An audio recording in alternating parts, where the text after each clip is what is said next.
Hello, everybody. This is Lee again. Today is the uh, today is what Sunday morning. I had this long class about political class today. I mean yesterday, Saturday. So after that, I just took a very long nap. So I did not go out today. This evening, just long nap, and right now it's like what 2 o'clock in the morning in Alaska. So yeah, I'm just at home, just woke up and yeah. So yeah, good. How are you? How's everything? How's your life? I hope everything is well with you and your family and friends. And today is what June 25th, something like that. It's Sunday morning, okay, or 2018. Uh, well, who cares what day it is, right? It's Sunday morning, so. All right. So, yeah, last time we talked about seven echelon, seven level, seven tier hierarchy of the universe. It's in the board, and today we will talk more about this concept level. We can call it ideology, ism, pattern of behavior, belief system, any concept, anything. Even physical things can become a concept. Let's say you have an apple, all right, and you can visualize this image of an apple because you've seen it before. And let's say on the table, let me grab a blanket.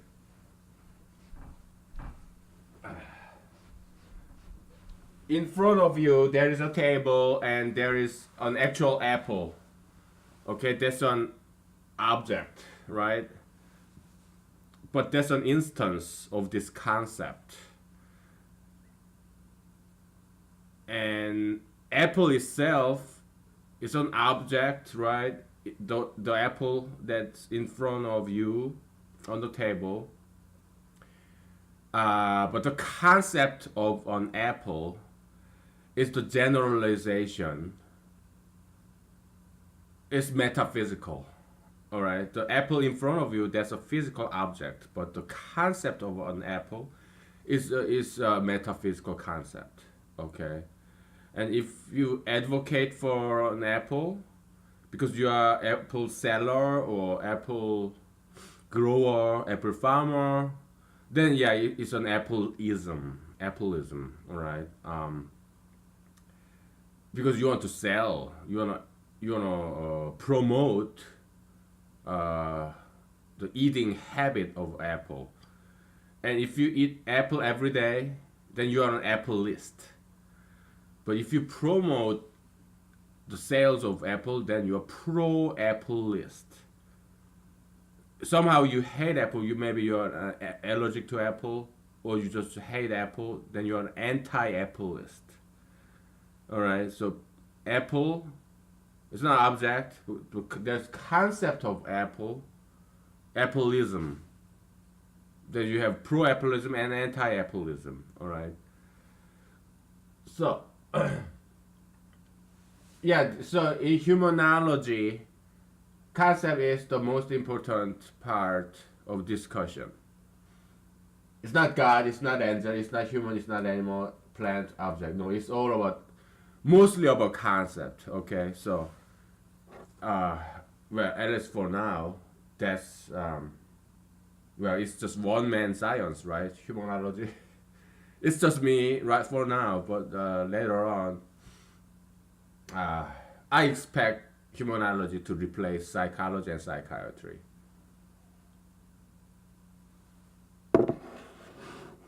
What I mean is that I want psychologists and psychiatrists to unlearn what they have learned in psychology and psychiatry and learn from me. Okay, so uh, yeah, and then they can help other people more effectively. They can. I'm helping them to help themselves and help others. That's what I'm here for. All right. I'm not trying to take their job. No, I don't want to do it. I don't want to do their job. No, I want them to do their job more effectively. I'm here to help. All right. So it's a revolution, but it will be bloodless. I won't say it will be painless because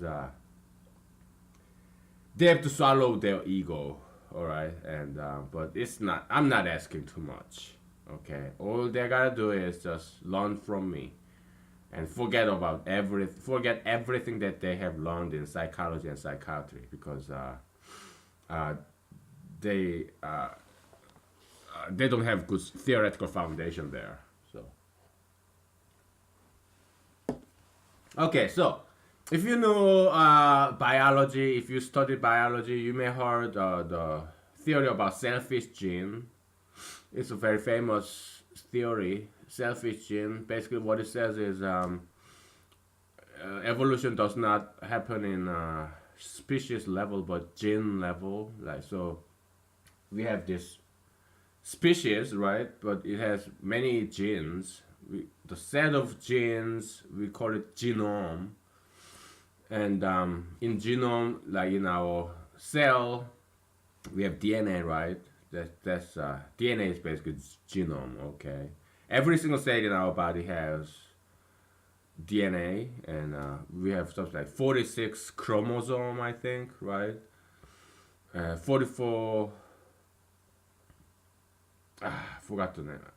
I studied biology a lot, but forgot all those terminologies. But we have sex chromosome and two sex chromosome and 44 regular chromosomes.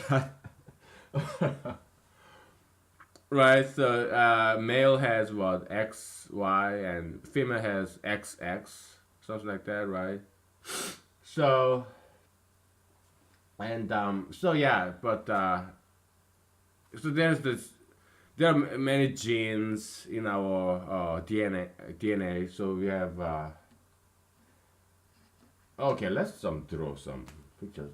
So we have this 46 chromosomes, right?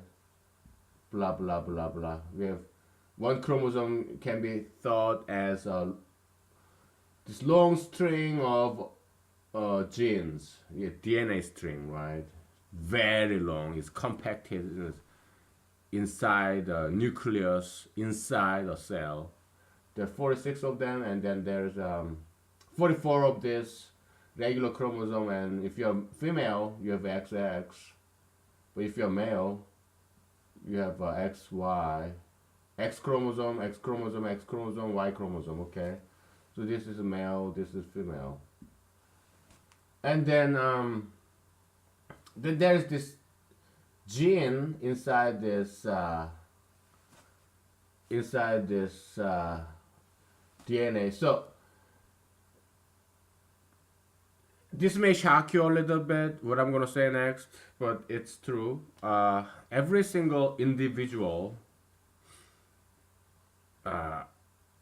living being, be it human, bird, dandelion, tree, any living organism like bacteria, even virus, can be expressed as one single unique number.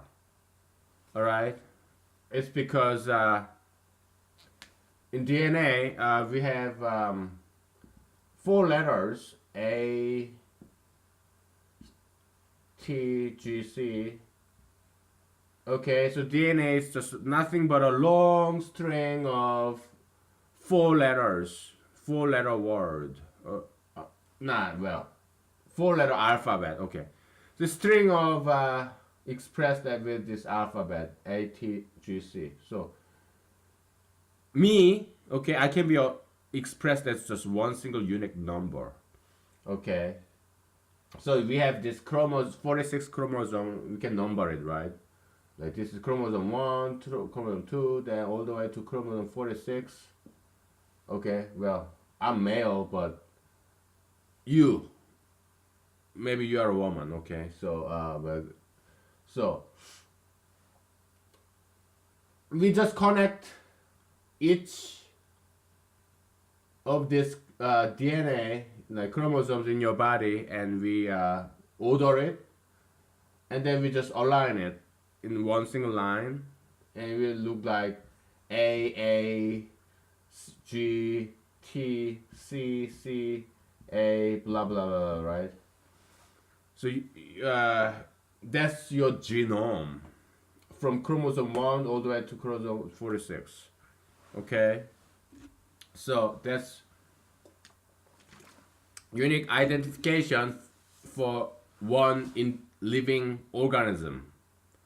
So organism can be expressed as one number. Why? Because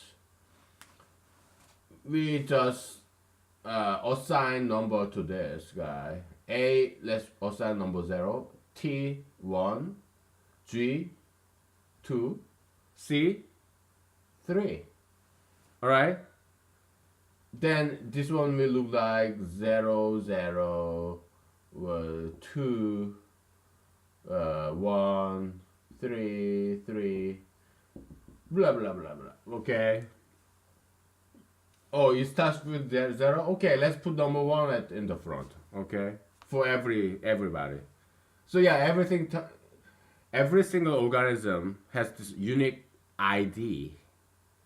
It's like social security number for every single organism, like ant or elephant, whatever, dandelion. Yeah, every single organism has this unique ID. That's DNA. Okay, it's unique to everyone. And so yeah, that's like social security number, unique identification number for universal every single organism. And then so that's that.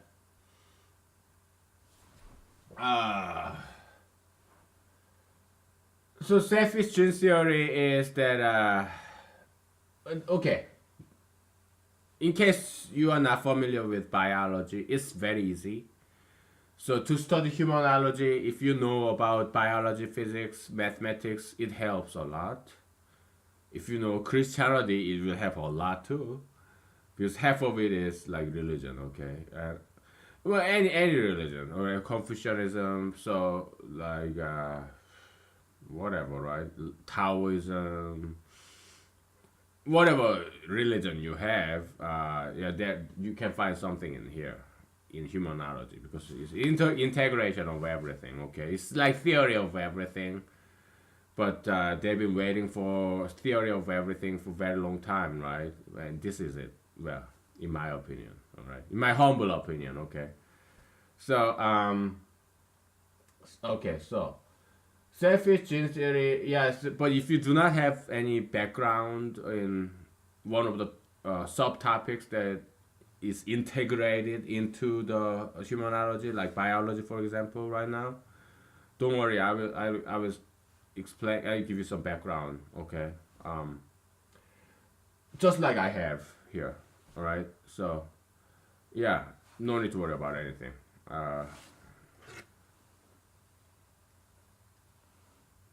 I'm drinking vodka. Okay, I'm at home. I'm not driving, so it's okay. Now, and it's my weekend too. I drink every day anyway, but not at 2 o'clock, because in the during the weekdays, yeah, I have to go to work. But today is Sunday morning, 2 o'clock a.m. I don't go to work tomorrow, and uh, probably I won't go to church either. Well, I might, but it depends, right? I'm into politics, so this is one of my political campaign right here. Okay, because it'll be in YouTube and it will demonstrate my ability and knowledge. So yeah, it's part of political campaign. Okay, that's one of the motivation, as I said before. And all right, so we covered DNA, what DNA is, all right, and so you have this long string of ATGC, blah blah. That's DNA, and a part of this. Okay, so 3 letters in this DNA defines one protein. Okay, so in DNA we have ATGC 4 letters, repeating, right? In protein world we have something like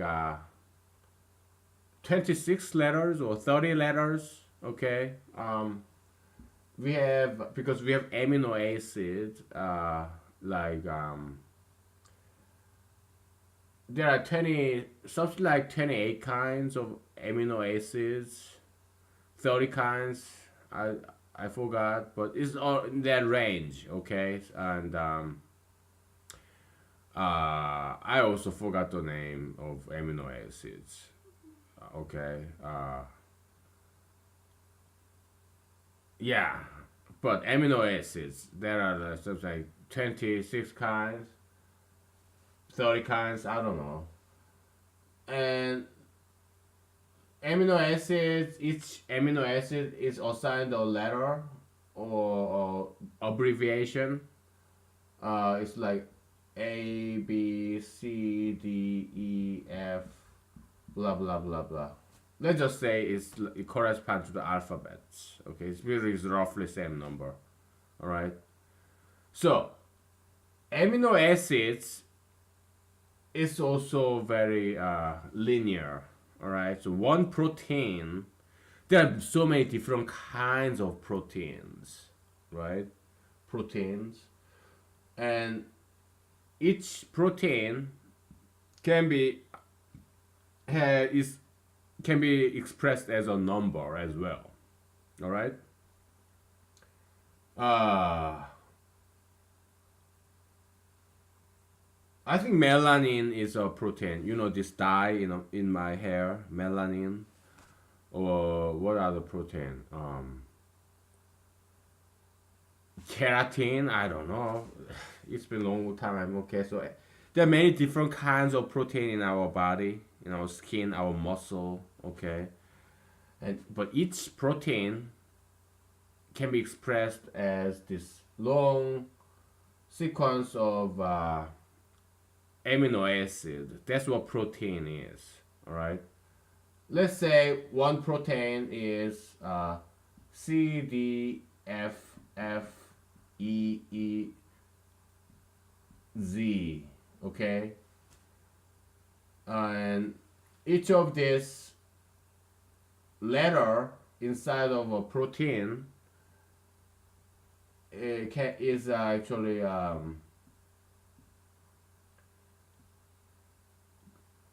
3 DNA letter. Okay, so you have DNAs, and each of these called is I don't even remember. Okay, so DNA is just long string of letters of 4 alphabets, and protein is a long string of something like 28 letters. Okay, I mean 28 alphabet. You have 28 alphabet amino acid, 28 amino acids, something like that, and then you have very long string of repeating letters of that alphabet. That's protein. Okay, and each of these amino acid is decided by three three we call it bases. Okay, 3 bases of this DNA. Okay, so in your genome you have this long string of 4 letters, 4 alphabet, and then 3 of these letters defines an amino acid. All right, and then you have 3 here, you have 3 here, and 3. So all is correspond to, okay, this guy correspond to amino acid uh, M. This corresponds to amino acid P. Okay, so your genome is just that. Yeah, there are some regulatory parts in your DNA, but the most important part is your DNA specifies the amino acids, all right, and then you have several amino acids, and that becomes a protein. Okay, so protein is nothing but a long chain of amino acids, all right, and they become compact together and have this three-dimensional structure, and that's a protein, all right. And of course, your body is not just protein. You have water in your body, calcium, and whatnot, your fingernails, and but DNA encodes protein, and protein is basically kind of is like building block of our body, and because you have this three protein molecule, tiny little molecule, protein molecule, and it has protein. Let's put what would be the color of protein? Red. Oh well. Color of protein. It could be green, like oh, by the way, yeah, I oppose gay marriage. I oppose marijuana. I oppose tattoos. I oppose piercing. I oppose eating sugar and fat. I oppose plastic surgery. So pretty much everything that Americans do nowadays. So would you still vote for me in 2020 to be your president? It's funny, huh? Anyway, so yeah, don't get me wrong if I use certain colors, okay? So I'm not advocating anything associated with that color, okay? I oppose so many different things. Anyway, so you have protein. Protein is a molecule that has three-dimensional structure like this. And you know, electricity, you have positive and you have negative, right? So you have this, you cannot quite see it, can you? Well, and you have this positive part or a negative part, like static electricity. Okay, this positive part and negative part locally. Okay, so that's it's all in molecular level, molecule interaction. You know, tiny molecules. It's all about electricity, static electricity. Okay, so this three-dimensional shape like this, right? And then this positive part and negative parts. So those things, they are like key and lock and key. It binds, or if this three-dimensional shape changes, then it releases, bind and release. That's biochemistry. Okay, that's what happens in our body. It's a chemical reaction, biochemical reaction. It's all done with protein molecules, and it binds calcium and iron and all these metals and or water molecule, right? It's all regulated by protein, which is encoded by our gene. Okay, so that's the biology. And so what is a gene? So you have DNA, long string of DNA, and a gene in a DNA is this part, a small part of this long string of gene. I mean DNA. So DNA is nothing but a part of this long DNA.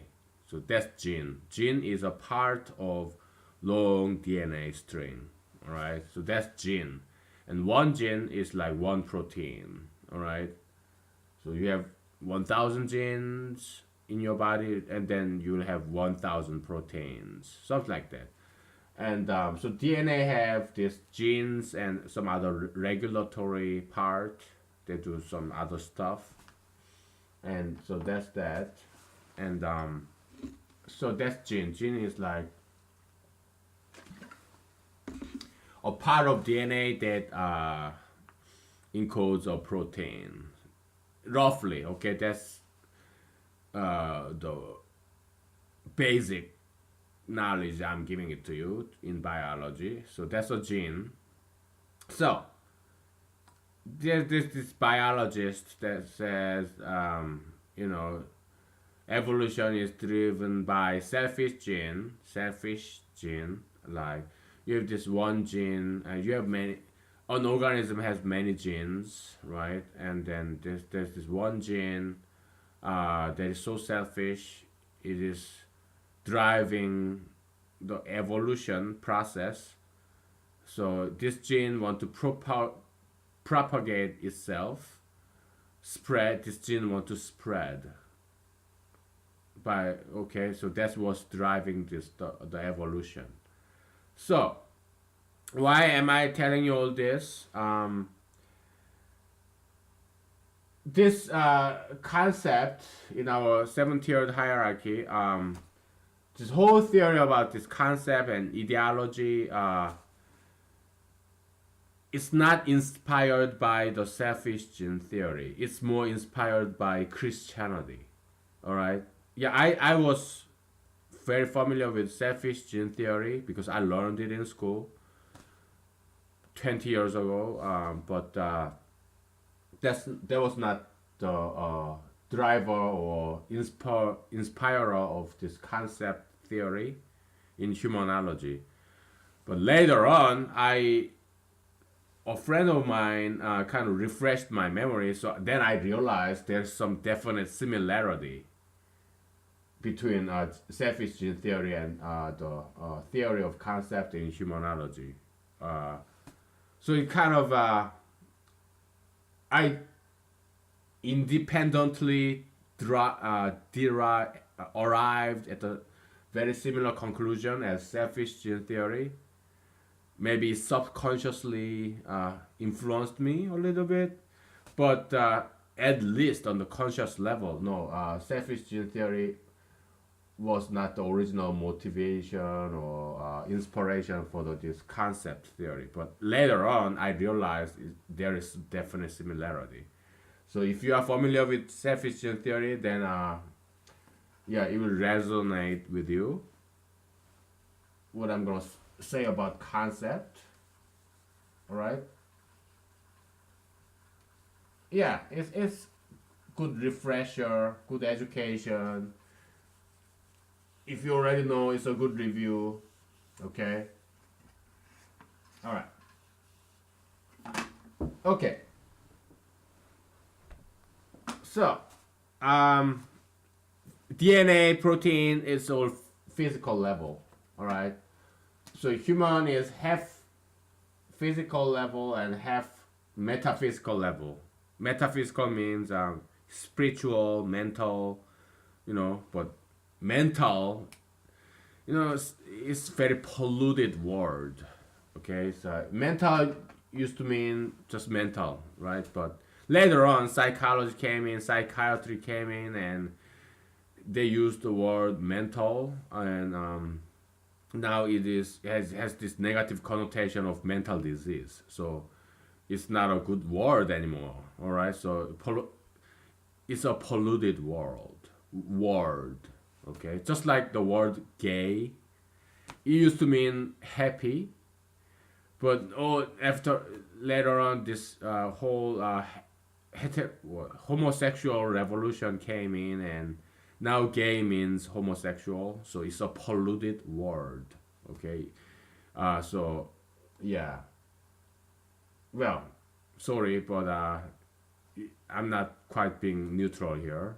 But yeah, forgive me. Okay, we all have our different opinions. Okay, no two human being agrees 100%. But you don't have to hate me, right? We can still be friends. Half of my friends are liberal. Half of my friends are conservative. All right, I am conservative, but half of my enemies are conservative. Half of my friends are liberal.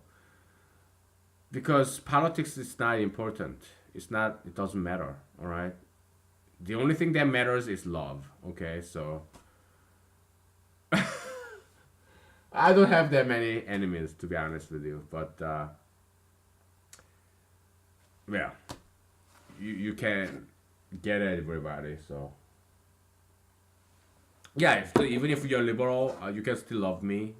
You can still be my friends because half of my friends are liberal. Okay, and politics is not important. It's no matter what my politics is, you can ignore it. It's not important. Okay.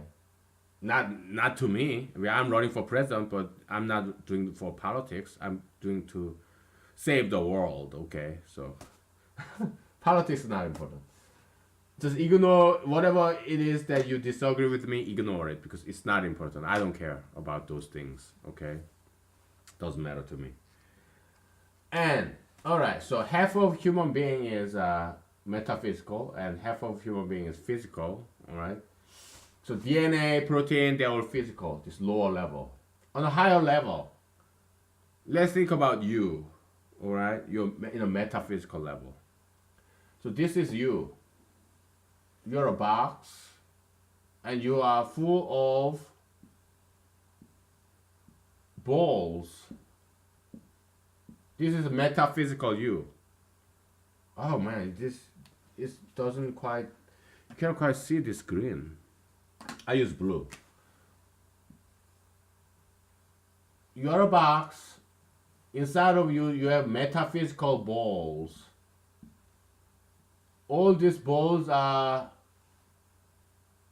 ideologies, concepts, isms, your beliefs, your values, your virtues, ideas that you subscribe to. All right? And all these different balls, you can make it into a line. You have the most important thing in your life. Let's say, what is most important to you? What is the single most important thing to you? Maybe family, right? Your family, you're married, you have kids, your wife and kids. Okay. I'm a man, so that's why I just say I'm a man. That's why I'm male centric. Okay, it's just easier for me. All right, so I'm not a sexist. I'm not a feminist either. So you're a man, your husband, your husband. So your wife and your kids. Okay, it's probably that's the most important thing to you. All right, so we have family, ball, familyism. You would live and die and work for your family. You die for your family. You live for your family. You work for your family to bring money, food to the table. Okay, you're the breadwinner. So familyism is the single most important thing. And the second most important thing in your life is maybe your career, your ambition, your dream. Okay. So family come first, your career second. Maybe third thing, maybe your religion or your politics. Fourth thing, maybe your hobby. You drive motorcycle or something. You fix car, whatever, right? Or you do martial arts. You play violin or play chess, whatever, right?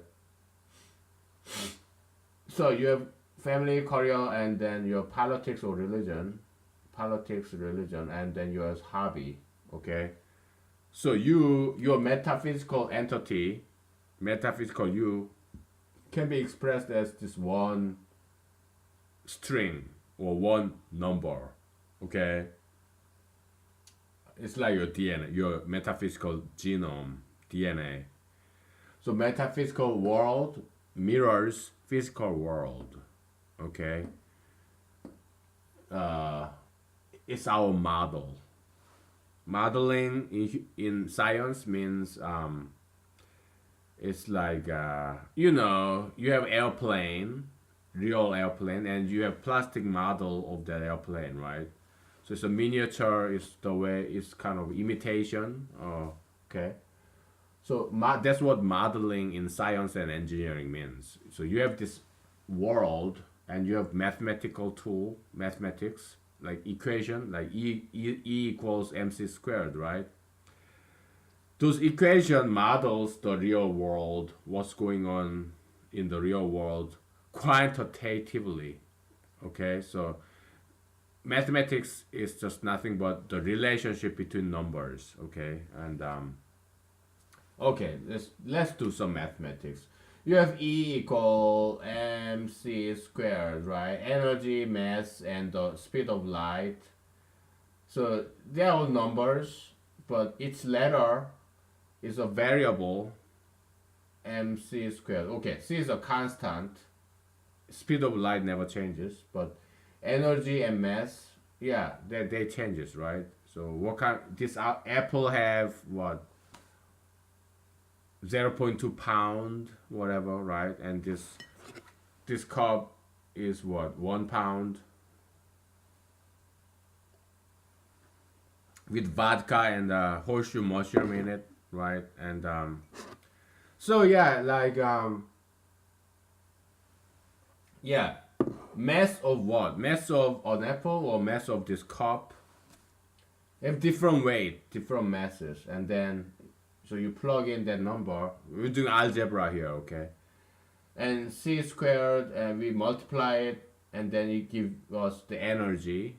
So these are variables, and this is constant, variable. So this is an equation. And in the equation, we have these three concepts in this equation. Three, either variable or constant, all right? So that's mathematics, and this is mathematical modeling. It describes a phenomenon in the world, physical world, all right? So that's physics. It deals with physical things like energy and mass, all right? In Humanology, we deal with metaphysical things mostly, like concepts, politics, religion, spirits, all right? Emotions. That's what humanology deals with, all right? So it's not just about humans, actually. We cover plants, animals, objects. We cover the universe. We just call it humanology, all right?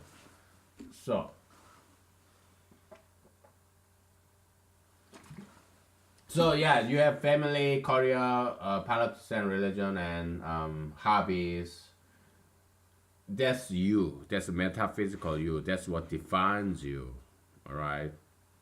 So it's your metaphysical genome, metaphysical DNA. Okay, that's our model. All right. So we are modeling the metaphysical world with physical language, like DNA, your genome, metaphysics. We just put the word metaphysical in front of it.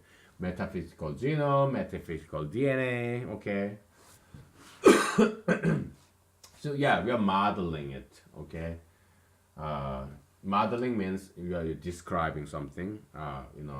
Language that we are familiar with, like in physics and engineering. That language is mathematics. All right. So that's modeling. So why do we model the natural phenomena in physics and mathematics? I mean, engineering, because we want to understand the relationship, the quantity, okay, the quantitative relationship.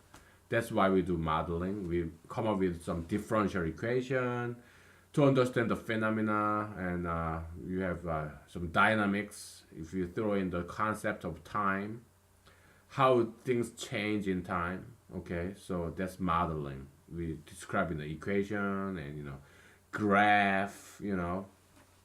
So yeah, in humanology,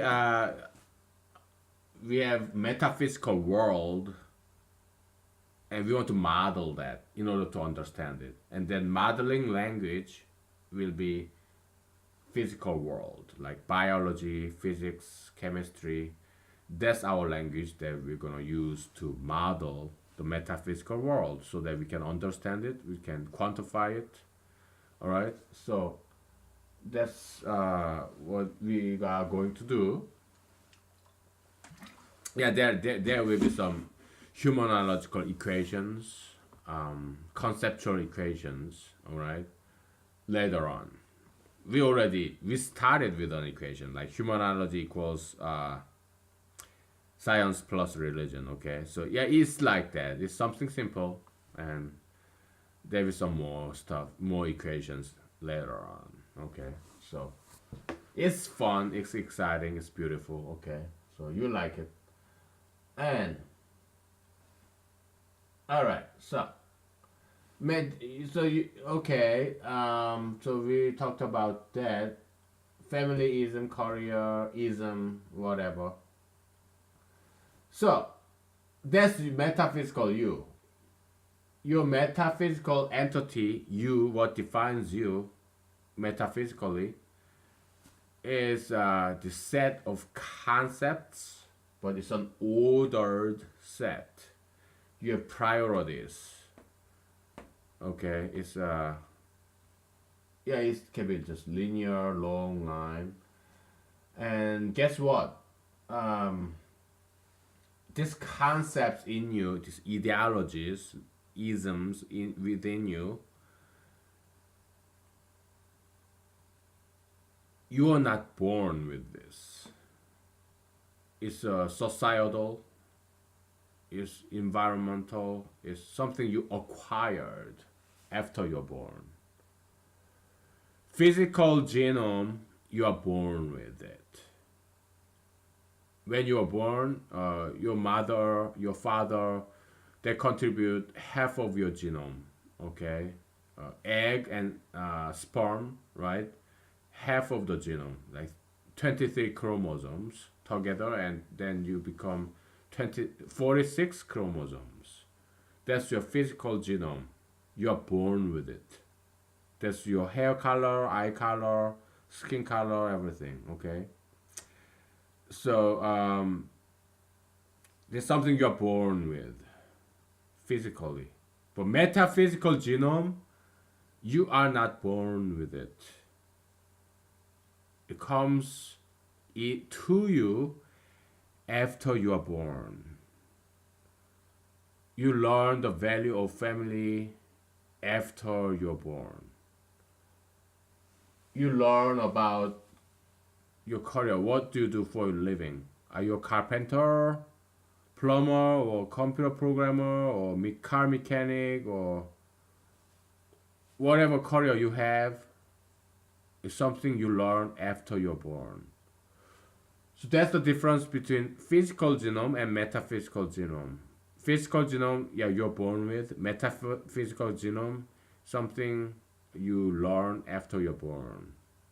All right, this is nature versus nurture in classical psychology.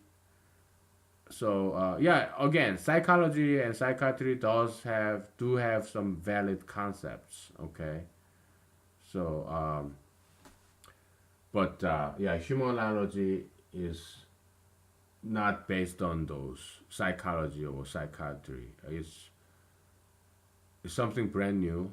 We are starting this from scratch. Okay, so humanology is not psychology or psychiatry. No, it's more like we're getting rid of those two, and we are starting something new. Okay, so yeah, that's humanology. We are not descendants of psychology or psychiatry. No, because psychology and psychiatry is theoretically unsound. Okay, so we are denying their values. All right, it it's a kind of important concept. All right. Anyways, but again, yeah, nothing against you personally. If you are a psychologist or psychiatry, just I want you to rename yourself, your career, and your title as humanologist. all right? Because it just sounds better. It sounds more humane, okay? So, yeah, so um, let's see, where were we?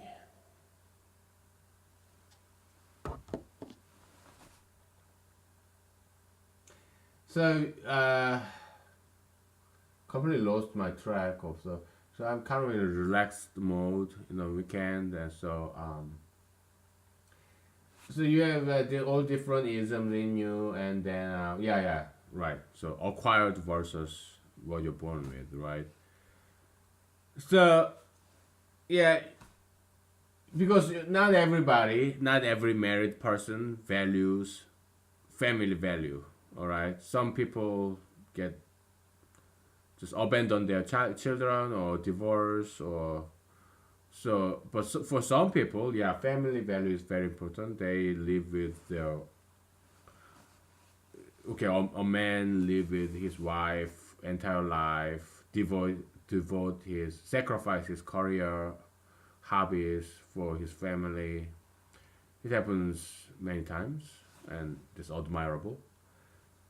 That's pro familyism, okay? And he's a familyism, okay? So that's great. And then, so that's that. So it's something you learn. That's why some people are not familist, some people are familist, okay? Because it's not something you're born with, it's something you earn or unlearn. So these ideologies that they come and go. Okay, so let's say you are a carpenter. You're not born with it. You learn it, and then later you change your career. You become a soldier, right? So you are now a master sergeant. You're not doing carpentry anymore. Not even as a hobby because you've been doing for what 10 years.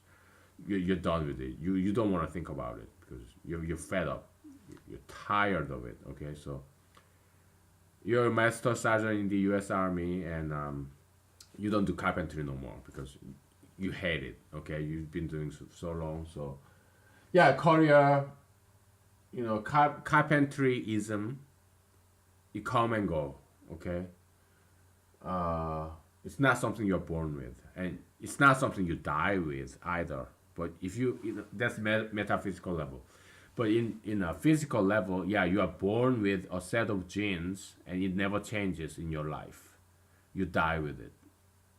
Your gene in your cell, yeah, there's a mutation, but that's just something ignorable. You're born with your genome, physical genome in your DNA, and you die with it. It doesn't change. Okay. So, and uh,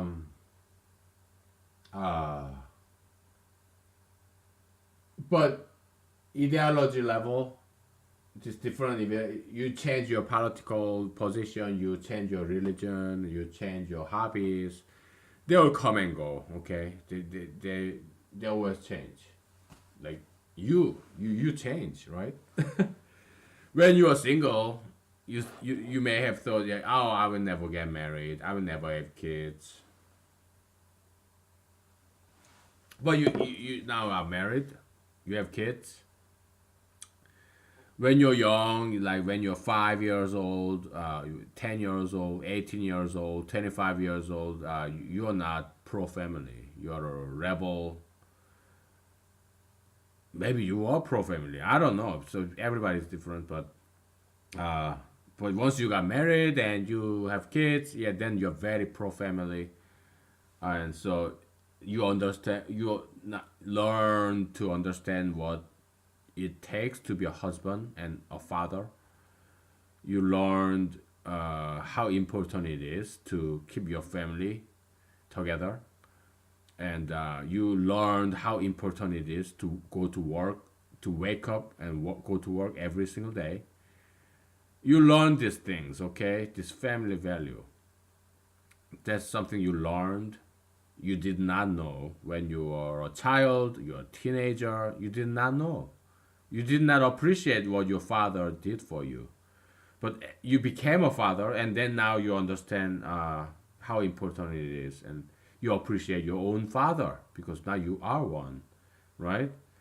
So, yeah, that's how you became a feminist. I'm single. I don't even have a girlfriend. All right. Because I oppose gay marriage. I oppose transgender bathroom. I oppose marijuana. I oppose tattoos. I oppose piercing. I oppose marijuana. I oppose plastic surgery. I oppose many different things. Okay, so that's why I'm single because girls, oh, they run away from me when I say these things, right? It's okay. Yeah, yeah. I don't like being single, but I'm okay with it. All right, let's say that. Okay. So, yeah, this metaphysical gene come and go. All right.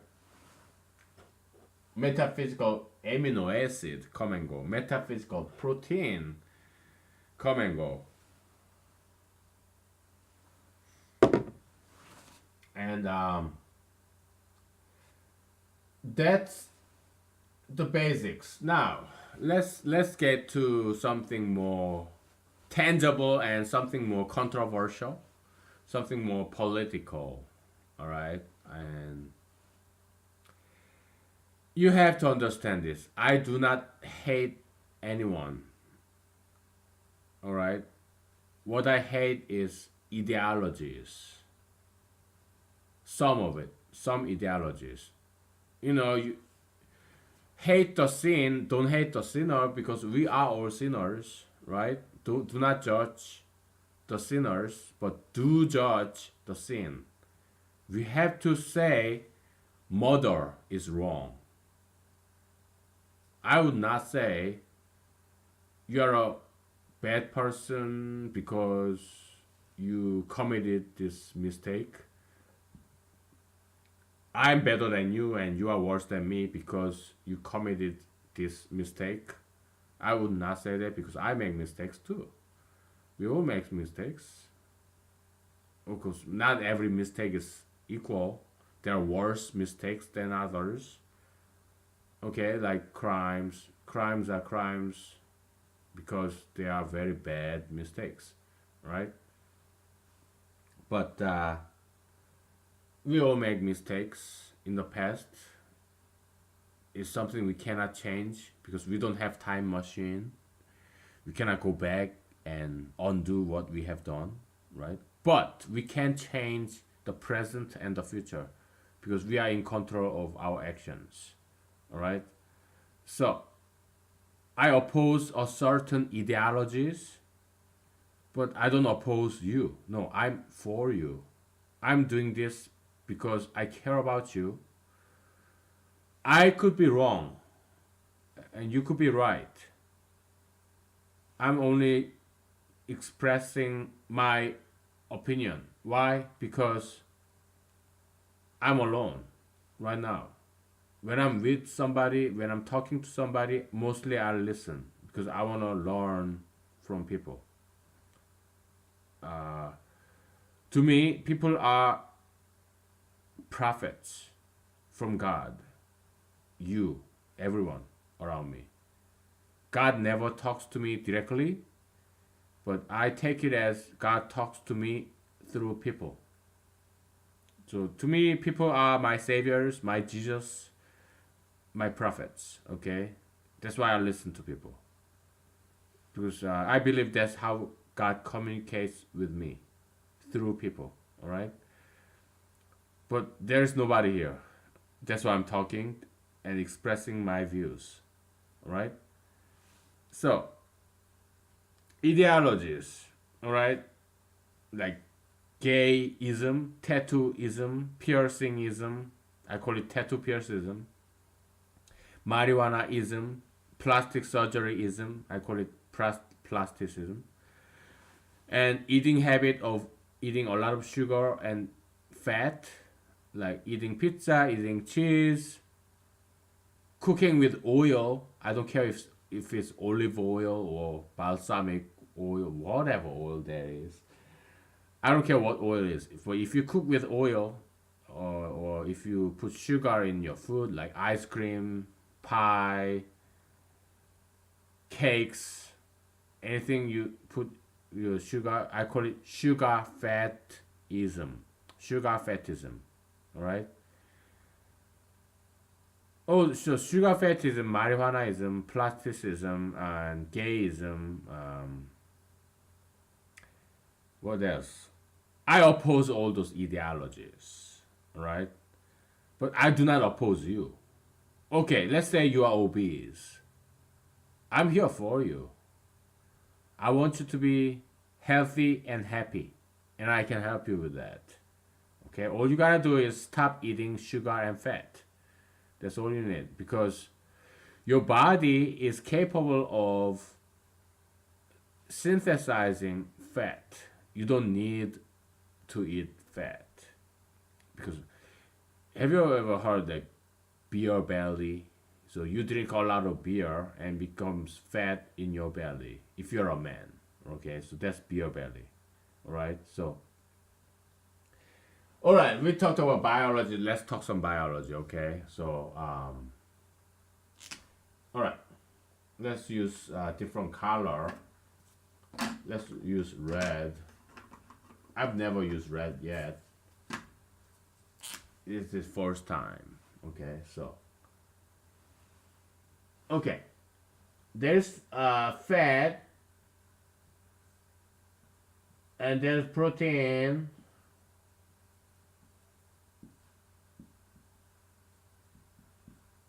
and there's carbohydrate, carbs, right?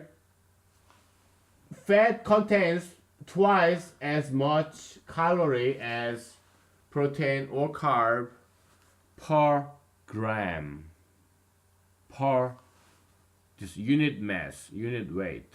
Okay, and fat is, like oil, butter, cheese, all those yummy stuff. I love yummy stuff. I love cheese. I love oil. It's just that I don't eat them, even though I love them. They are yummy. They're tasty. They're like lubricant. When you put some oil in food, it goes in so smoothly, and they're tasteful and they're yummy. Goes so well with salt and pepper and jalapeno, whatever spice food. It's perfect. I love it. But I don't eat it because I do not want to have pot belly. I do not want to get sick, obese. I don't want it. All right. I love the taste, but I'm fasting. I'm controlling my eating habit. I'm suppressing my desire. Okay, it's the self discipline, self control. That's all I'm asking you to do for your happiness and for your healthiness. I'm here for you, right?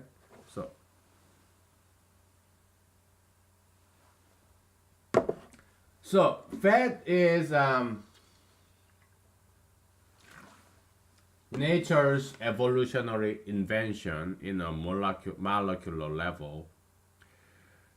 A seed like pumpkin seed or rice grain or wheat, or yeah, they're mostly carbs, but pumpkin seed are like sunflower seed. All this seed contains a lot of fat, but not the rice or wheat. All those grains, yeah, they're mostly carbs. But seeds like sunflower seed or palm seed, they are mostly fat, because all those oil that you have in your grocery, they are all from seeds. You know that, right? So, like, olive is olive seed, and pumpkin seed, sesame seed. Yeah, they contain a lot of fat, like nuts, like peanuts, walnuts, hazelnuts. Yeah, or almond or yeah, chestnuts, walnuts, they contain a lot of fat. Why? Because it has twice much calorie per mass per weight. If you have 1 gram of fat and 1 gram of protein, same mass, same weight, but fat contains twice as much calorie. It's nature's invention to condense this energy into very small mass. It's like a battery, energy battery. So nature invented fat in order to be efficient. You have this pumpkin seed. It's very small. So why does pumpkin have a seed? Because this plant want to propagate to out the world. This pumpkin plant want to be everywhere in the world. Okay, so that's the any species is like that. They spread disease. It's caused by bacteria and virus. Virus is kind of like halfway between object and plant. But yeah, virus, bacteria, yeah, they want to spread. It's like evolution, okay? So there are two organisms, and one of them want to have sex, and the other one do not want to have sex. There are two organisms, okay? The one who want to have sex will spread and go to the next generation and everything, but the one who do not want to have sex, it will just go extinct. All right, so we are talking about physical level. So that's part of this evolutionary drive, evolutionary engine that drives our species to survive, and other species go extinct. It dies, okay? And we'll talk more about evolution because it's a long subject and it's good. There are a lot of valid points in evolution theory. And so yeah, it's over 1 hour already. So I have to preserve my voice. Okay, so we're gonna uh, finish up very soon. Okay, so yeah, this pumpkin seed want to spread.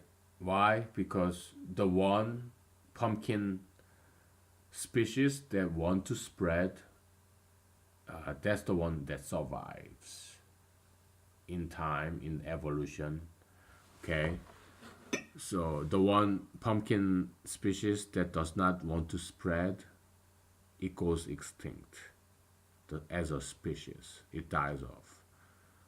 Okay, so pumpkin, that's why all the species that is surviving right now, it has huge desire to spread, to have sex, to reproduce, and just replicate itself and go into the next generation. Okay, so pumpkin seed, that's why you want to be as efficient as possible. And so it divides this seed, and so animal eats pumpkin, and the seed goes into this guts, digestive system, and it survives this stomach acid and this digestive process because it has very thick hull, thick peel or skin. And inside it has this DNA, and it has this feeding material like fat, carbs, sugar, and then it comes off of this animal. So animal is pumpkin, the fruit, and it swallows the seed, and this animal defecate, and now you have a fertilizer of this, and then And also the seed itself contains a lot of fat. It's a highly compact and charged battery of energy. That's fat. Okay, that's why you have palm, olive, or the pumpkin or sunflower seed full of fat because compact battery. So the seed goes under the ground and or feces, animal feces, and then it germinates. In the spring, it germinates and become a plant. Okay, so but initially it needs energy. That's why a seed is full of fat. It's a compact, twice as efficient energy. All right. Now, our body is also evolutionary product. So it's like this.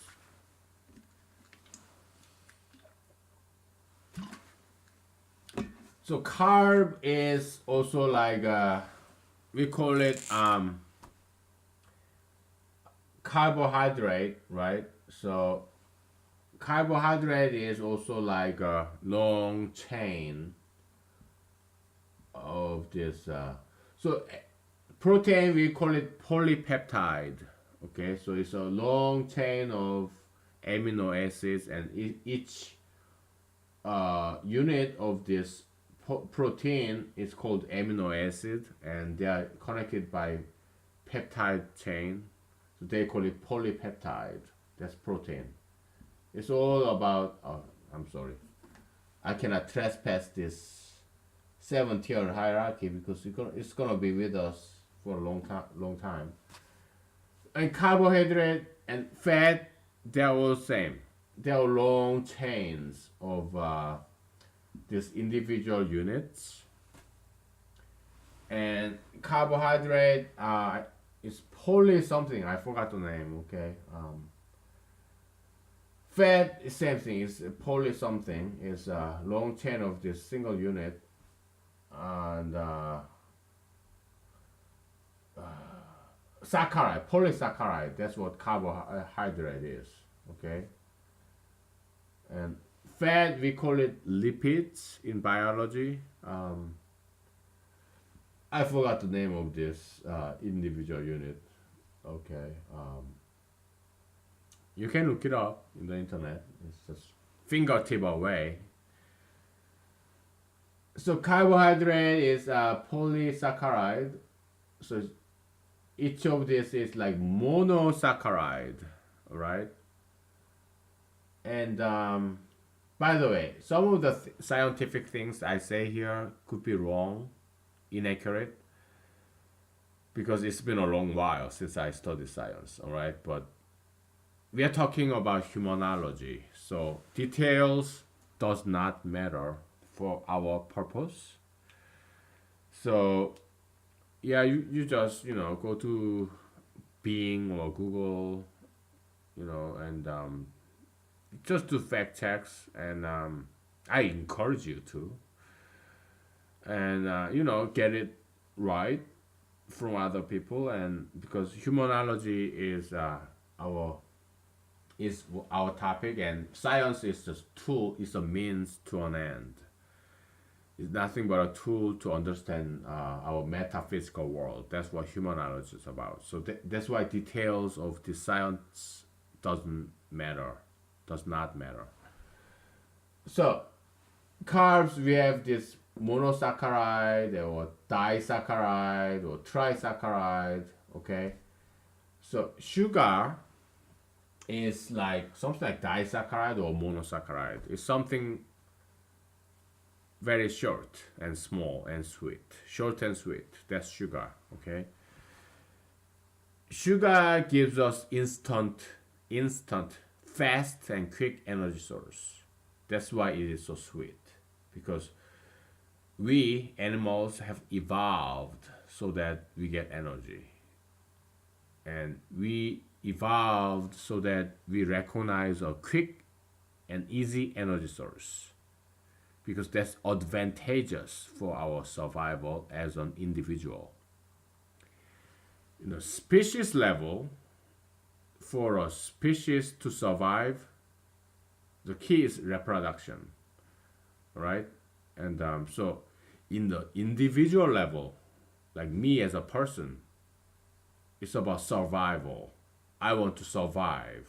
But the species level, species want to reproduce. That's the survival of the species.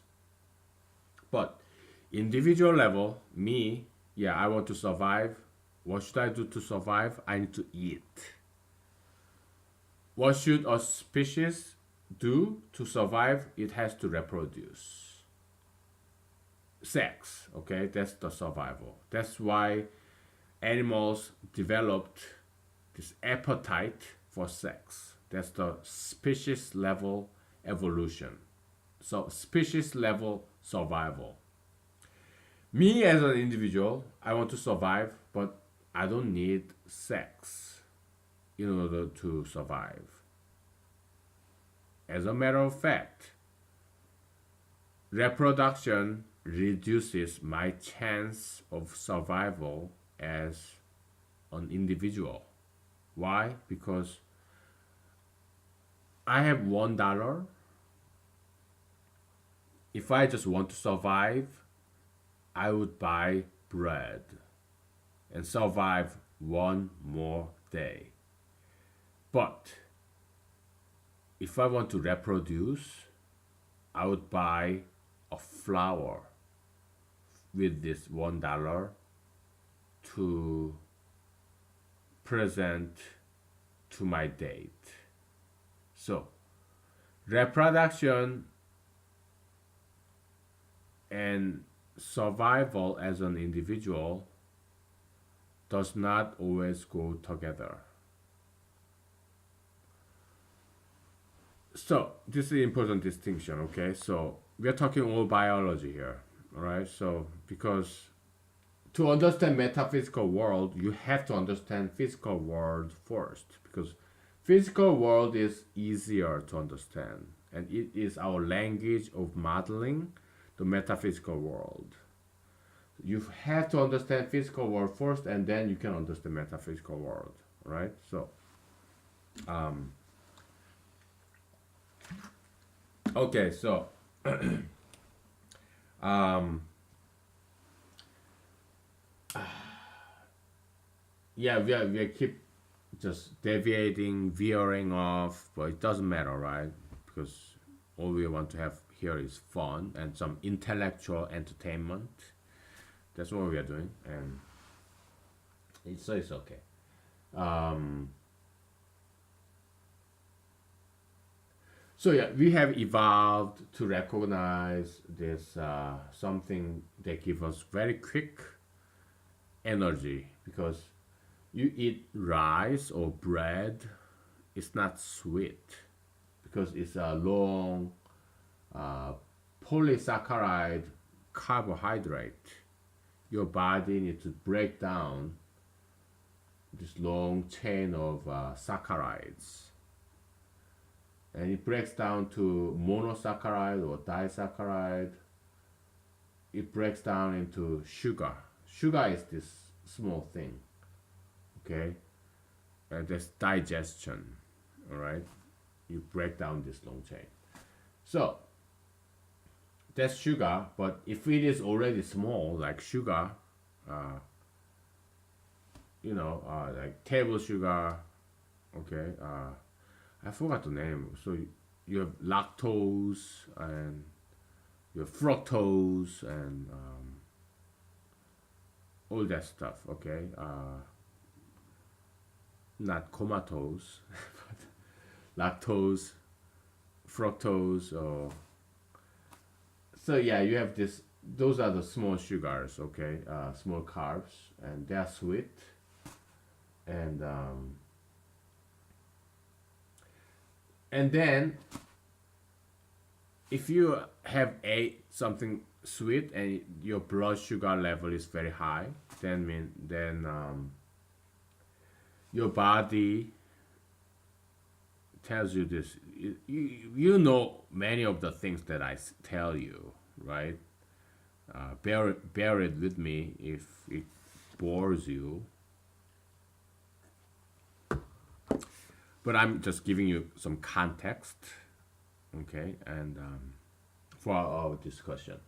So a good review. Okay, so just bear with me, and please forgive me with this informal outfit. It's my weekend, so I just woke up. Okay, so uh yeah, I'm lowering my voice. It's been more than 1 hour, so that's why I came close so that I can talk to the mic, and I don't have to raise my voice. Okay, so um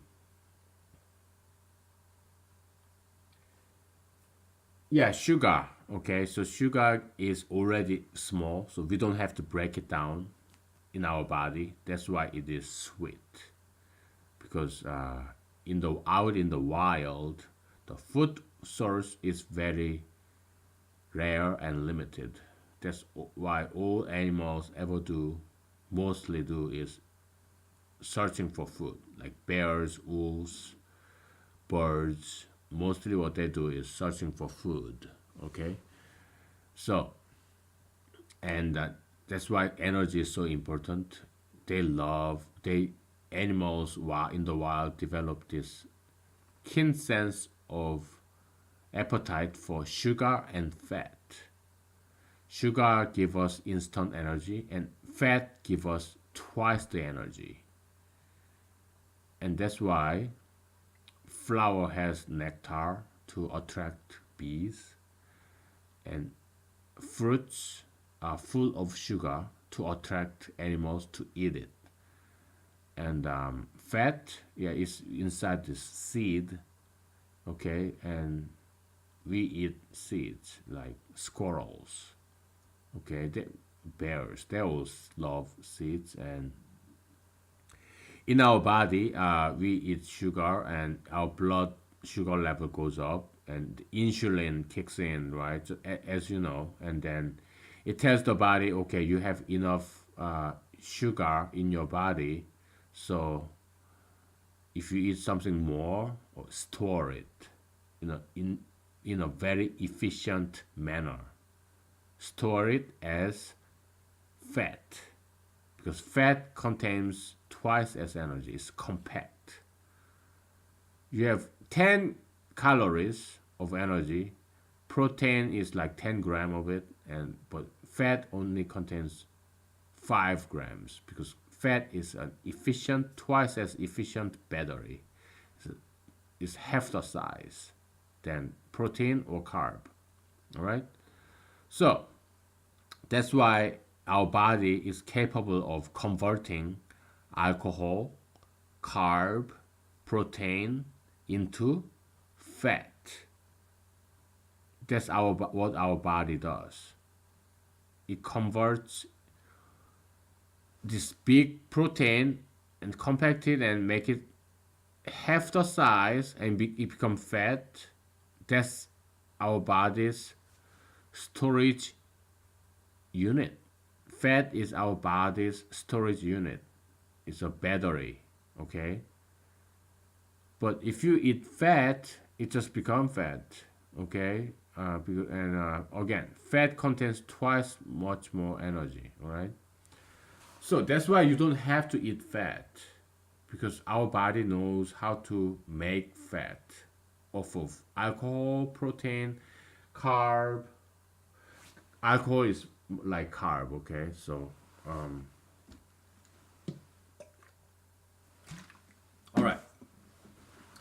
So sugar, it tells your body that you have instant energy source, sugar. So you don't everything else that you eat more, yeah, you can just store it to your fat reserve. You convert everything else and into fat, and then store it in your body. That's what sugar does.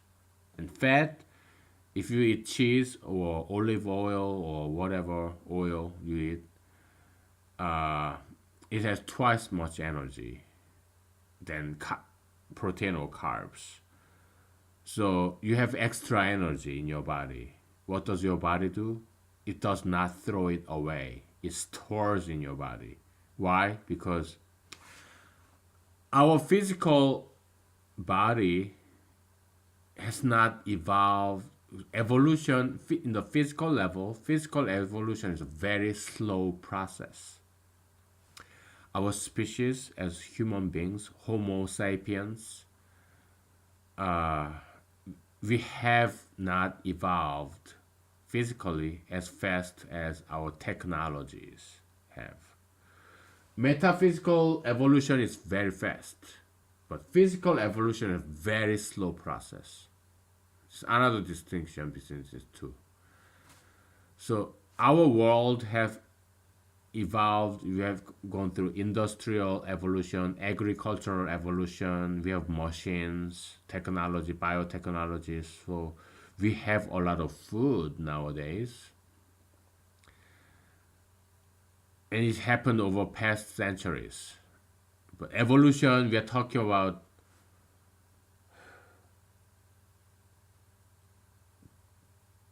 millennia, much more than that. Like, yeah, 1,000 years. No, that's not evolution really. Physical level, we need billions of years, tens of thousands of years, because our Homo sapiens species. When was the very first Homo sapiens species? What is human history? How long is human history? Like 5,000 years, 10,000 years, 20,000 years, right? 10,000 years ago, our humans look exactly the same physically. Okay, that's how slow the evolution is. Evolution, physical level is very slow. 20,000 years of human being, 20,000 years ago, they look just like us. Okay, eyebrows, hair, everything. They look just like us. This physical evolution is very slow, but metaphysical evolution is very fast. 3 decades ago, our hair, our outer appearance looked very differently. 50 years ago, 5 decades ago in America, there was no tattoos, no piercings. It was very small minority in the gangsters. Okay, only gangsters and just people, criminals did tattoos. 50 years ago in America, but we're talking about decades. But it changed now. Half of Americans are tattooed and pierced. Okay, so that's metaphysical change. It's very fast. But physical change, like the location of your eyes, location of this contour of your hairline, is very slow evolutionary process. Very slow. So, like I said, family, career, all this ideology, metaphysical, your metaphysical genome, they always change it, come and go, right? But your physical genome, they come and go through mutation and reproduction, and they're they do change, they do come and go, but it's very slow process. So the physical change and metaphysical evolution and physical evolution, yeah, slow, fast. Okay. So that's why we still crave sugar and fat, although it is bad for us, because our physical evolution has not caught up with our metaphysical evolution, like technology called development of agricultural industrial revolution. Okay, so we have a lot of food, so we don't quite need this appetite for sugar and fat, because we already have plenty of food. It's not like wild animal where food is scarce. We don't need this appetite for sugar and fat anymore. Actually, it does not serve us. It's working against us, because we still have this appetite for sugar and fat, and we eat too much. We become obese. We become unhealthy. Okay, and then so it does not serve us. It's working against us. It's a disservice. But our body evolve very slow. Our metaphysical world evolve very fast. That's why Americans are obese. Not just Americans, the Western world, there's this problem of obesity because we still have this appetite of sugar and fat, just like any other animals, because our body is very slow to evolve, but our metaphysical world evolved very quickly. It has revolutionized industry and agriculture, so we have a lot of food, very yummy, high sugar, high fat food. That's why we are fat, okay? And we have this huge appetite. We still have appetite for sugar and fat, but we have plenty, too much food. But not unlike the outside world. I mean, the jungle and the forest. Yeah, the food source is still scarce out in the wild. All right, they have to like search for it. So, um, all right, it's been 1 hour and 26 minutes. So either we call it a day or we just take a break. Okay, because we just call it a day. Okay, because uploading this 1 hour footage to internet it takes whole day. Okay, all right. Okay, thank you for watching and bye.